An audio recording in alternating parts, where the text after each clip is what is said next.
Meus queridos amigos, amados irmãos, que a graça e a paz de nosso Deus e também do seu Filho amado Jesus Cristo seja com todos vocês. Hoje vamos trazer mais um resumo da lição de número 12, que tem o título Sendo a Igreja do Deus Vivo. A leitura em classe, ela está em dois textos. Carta de Paulo, 1 Timóteo capítulo 3, verso 14 ao verso 16. Depois, Efésios capítulo 5, verso 25 ao 27. Depois o versículo 32. Sendo a igreja do Deus vivo. Essa terminologia, igreja, ela vem do grego eclésia, que significa aqueles que foram chamados para uma reunião solene, aqueles que foram chamados para irem a uma determinada localidade ou obedecer uma convocação. Esse termo tem quase o mesmo significado do Antigo Testamento na questão da congregação, da convocação, para estarem ali reunidos. E quando se fala em igreja, nós vamos ver que acaba tendo muitas variações na questão de interpretação. Alguns acham que igreja é apenas o quê? O templo físico, o espaço aonde as pessoas se reúnem. Eles vão para cultuarem a Deus, para ali a prática da sua adoração. E também temos um outro sentido relacionado com denominação. As pessoas interpretam igreja como a denominação, assembleia, batista, presbiteriana, cristã e uma outra variedade de denominação onde as pessoas interpretam. Só que essa questão, sendo a igreja do Deus vivo, está relacionado à igreja com o corpo de Cristo aqui na terra, aonde cada indivíduo, cada pessoa é membro desse corpo, da qual Cristo é a cabeça, que ele dirige o quê? A sua igreja.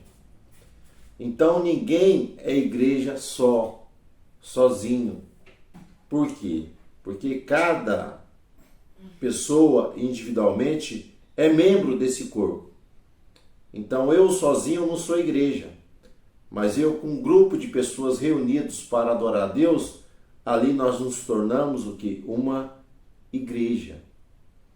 E quando se fala em igreja, temos que entender que há a igreja visível, aquela da qual as pessoas veem, ali o grupo, a comunidade reunida.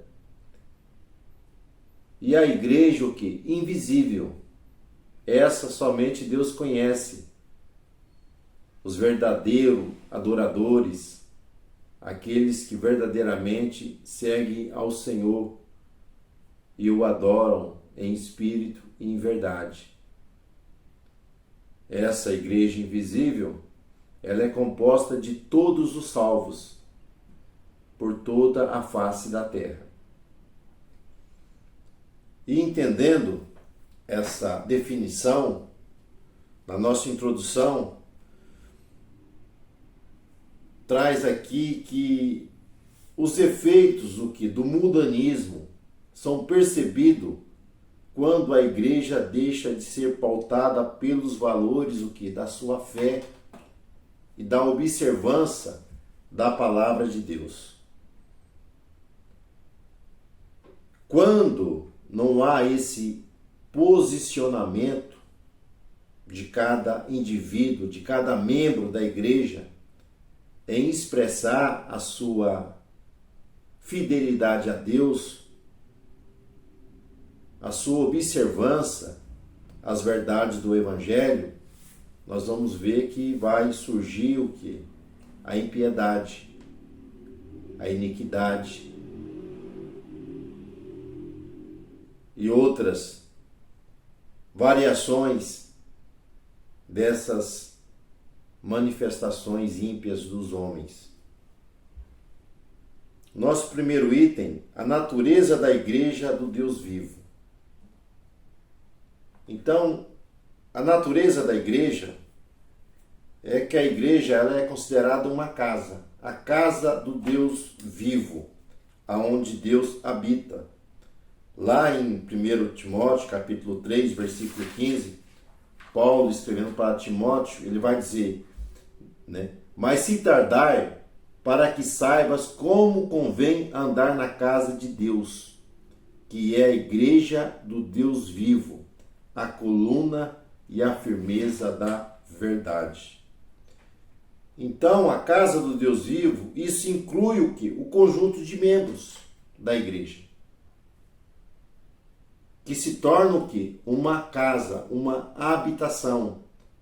Sabemos que cada um de nós individualmente somos um templo a qual o Espírito Santo ele habita, mas quando estamos todos reunidos é chamado o quê? Uma casa, uma morada, no sentido de ser o quê?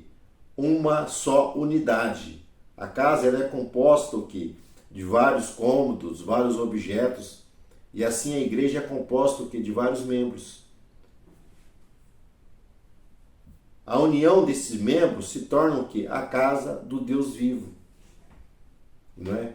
Então a igreja, ela serve, ela adora o quê? Um Deus vivo, não é um Deus morto, mas é um Deus que se comunica, um Deus que se revela, um Deus que se manifesta dentro da casa. Se manifesta o quê? Em cada um desses membros. Segundo,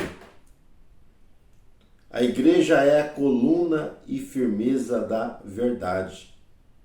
Então Paulo usa o que? Essa metáfora, da qual a igreja o que? É uma coluna.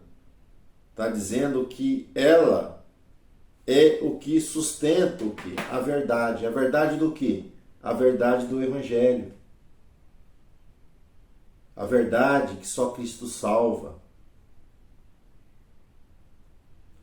A verdade relacionada com a palavra de Deus, aonde nós devemos o quê? Viver essa verdade, defendê-la e propagá-la a outras pessoas.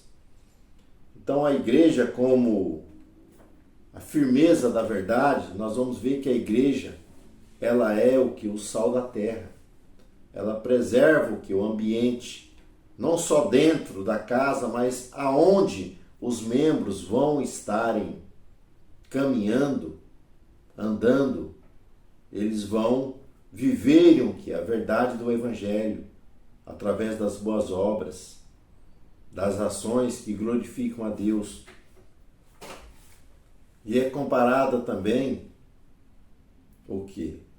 Os discípulos de Cristo como luz, aonde vai trazer o que?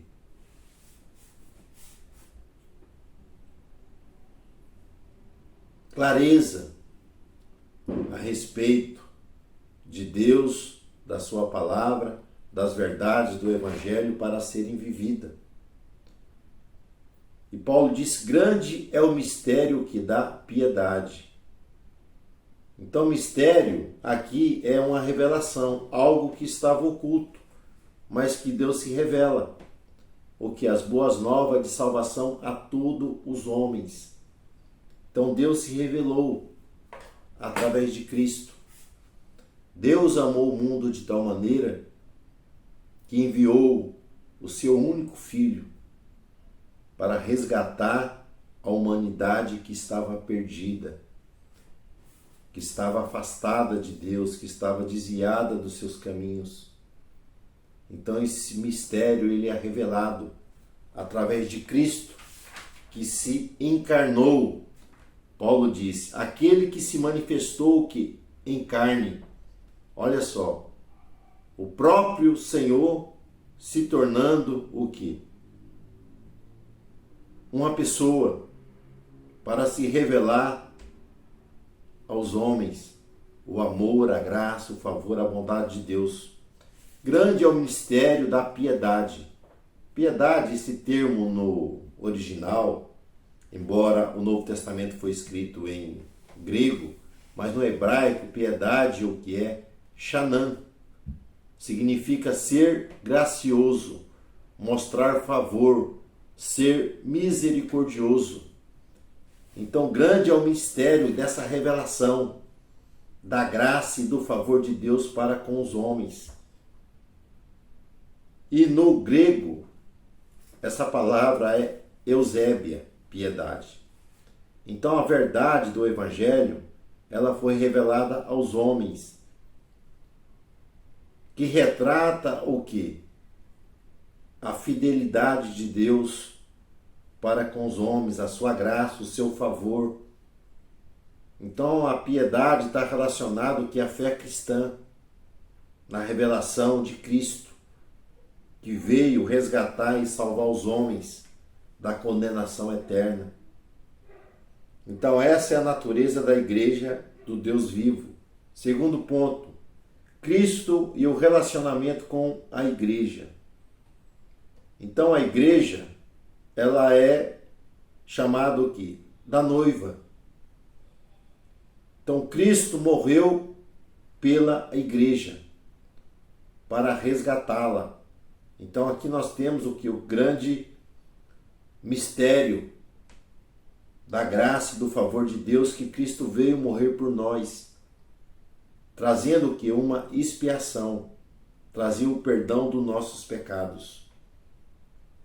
Porque o homem não tinha como se justificar diante de Deus, mas através do sacrifício vicário de Cristo, na cruz do Calvário, aonde foi derramado o seu sangue, da qual nós somos redimidos, nós somos perdoados e fomos resgatados para vivermos agora uma nova vida em Cristo Jesus.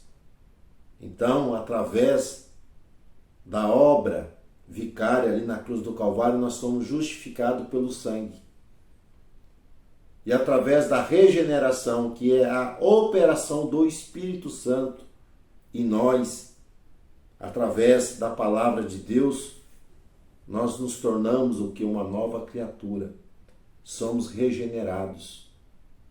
E essa questão do relacionamento agora, já que a igreja é a noiva, nós somos chamados para sermos o quê?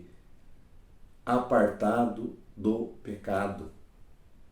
Tanto no Novo como no Antigo Testamento, nós temos a declaração de Deus: sede santo, porque eu sou santo. Então, santo, aqui no sentido, a santificação dos membros do corpo da igreja, é viver uma vida o quê? Separada do pecado, preparando o quê? Para encontrar com o noivo.